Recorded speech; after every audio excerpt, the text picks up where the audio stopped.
Welcome to my YouTube channel. வாங்க இன்றைக்கி பார்க்க போகிற இந்த வீடியோவை நமக்கு யார் ஸ்பான்சர் பண்ணுறாங்கன்னா பைமோட் மொபைல் அப்ளிகேஷன். அது என்னங்க பைமோட் மொபைல் அப்ளிகேஷன்? இது சாதாரணமாக மற்ற ஆன்லைன் பர்ச்சேஸ் பண்ணுறோம் இல்லைங்களா, அது மாதிரி யூஸ் பண்ணுற ஒரு அப்ளிகேஷன். வீட்டுக்கு தேவையான எல்லா பொருளும் கிடைக்குங்க, வாங்கி பாருங்கள். நன்றி.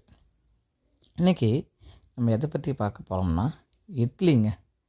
இட்லினாவே சில பேர்த்துக்கு மனசுக்கு இது வருங்க, மல்லிகைப்பூ இட்லின்னு சொல்லுவாங்க, பார்த்துருக்கீங்களா? ஏன் இட்லி பற்றி நீ பேச போகிறோம்னா, இட்லியில் அவ்வளோ நன்மைகள் இருக்குங்க. அந்த நன்மைகளை தான் இப்போ இன்றைக்கி ஒன்று ஒன்றா பார்க்க போகிறோம்.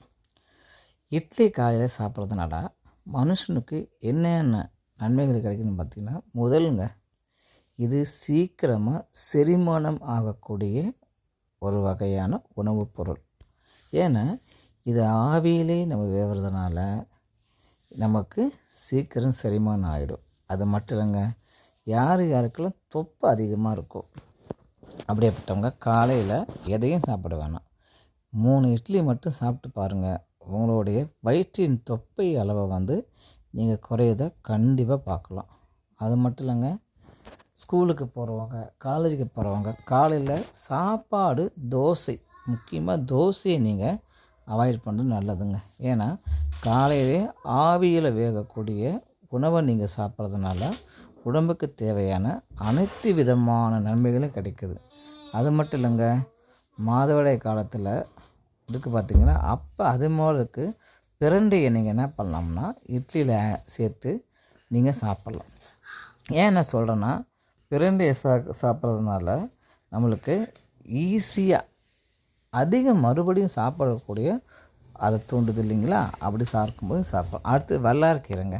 இந்த வல்லாரக்கீரையை வல்லாரக்கீரை இட்லி, இந்த வல்லாரக்கீரையை இந்த இட்லியில் நீங்கள் சேர்த்துக்கிறதுனால நம்மளுக்கு அதிகப்படியான protein, vitamin, iron, calcium, antioxidants இது எல்லாமே கிடைக்குதுங்க.